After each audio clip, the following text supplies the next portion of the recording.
कल्पना कीजिए, लाखों लोग एक साथ एक ही रस्सी को खींच रहे हैं। धरती कांप रही है, आसमान जय जगन्नाथ के नारों से गूंज रहा है। यह कोई साधारण दृश्य नहीं है, यह है रथ यात्रा।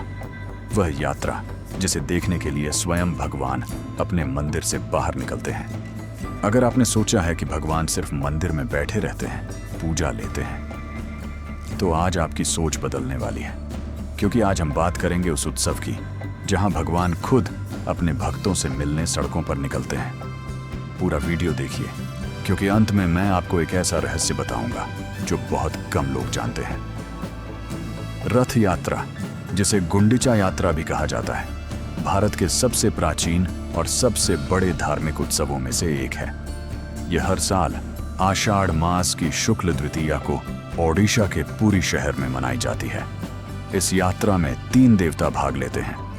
भगवान जगन्नाथ, स्वयं श्री कृष्ण का स्वरूप बलभद्र, उनके बड़े भाई सुभद्रा, उनकी बहन, तीनों भाई बहन साल में एक बार अपने मुख्य मंदिर से निकलकर 3 अलग अलग विशाल रथों में सवार होकर अपनी मौसी के घर यानी गुंडीचा मंदिर जाते हैं। यह मंदिर लगभग 3 किलोमीटर दूर स्थित है। यह सिर्फ एक धार्मिक आयोजन नहीं, बल्कि यह विश्वास है, यह भक्ति है और यह करोड़ों लोगों की आस्था का सैलाब है। अब सवाल यह उठता है, आखिर भगवान जगन्नाथ हर साल इस यात्रा पर क्यों निकलते हैं? इसके पीछे एक बेहद भावुक कहानी है। पौराणिक कथाओं के अनुसार एक बार सुभद्रा ने अपने दोनों भाइयों कृष्ण और बलराम से द्वारका नगरी घूमने की इच्छा जताई। दोनों भाई उन्हें रथ पर बिठाकर नगर भ्रमण कराने निकले।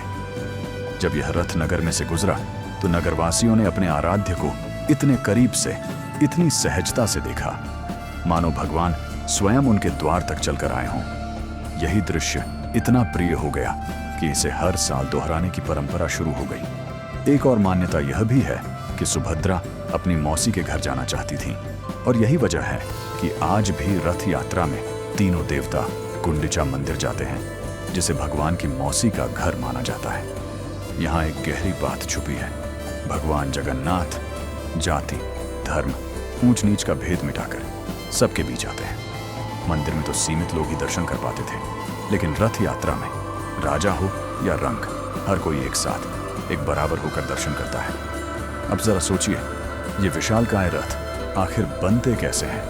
इन रथों का निर्माण हर साल नए सिरे से किया जाता है। इसके लिए खास किस्म की लकड़ी इस्तेमाल होती है, नीम और महानीम की, जिन्हें दारू कहा जाता है।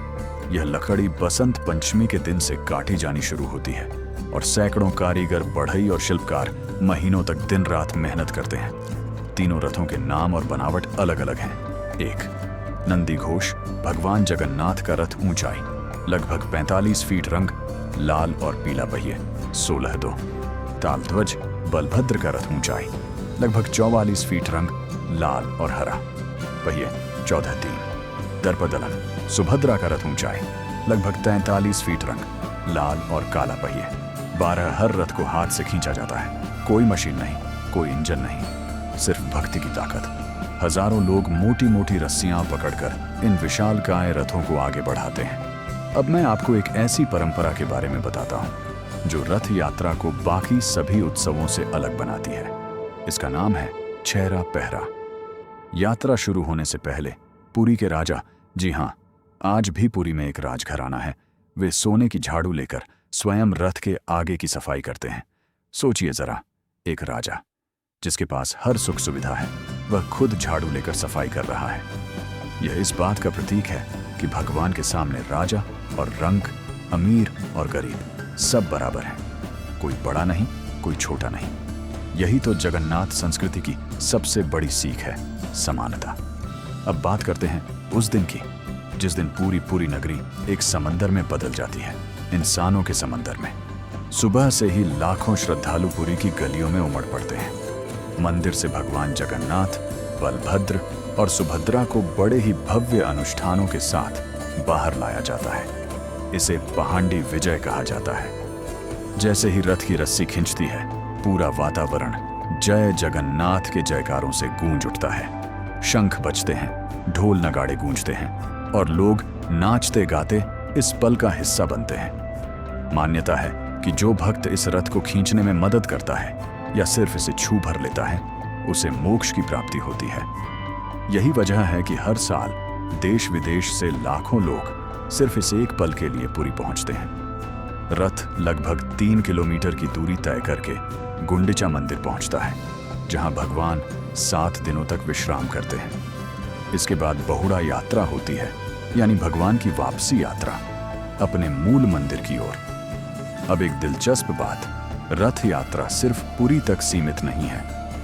आज यह उत्सव पूरी दुनिया में मनाया जाता है। गुजरात के अहमदाबाद में भी एक विशाल रथ यात्रा निकलती है, जो सदियों पुरानी परंपरा है। इस्कॉन, ISKCON के माध्यम से आज London, New York, San Francisco, Moscow जैसे शहरों में भी हजारों विदेशी भक्त सड़कों पर रथ खींचते नजर आते हैं।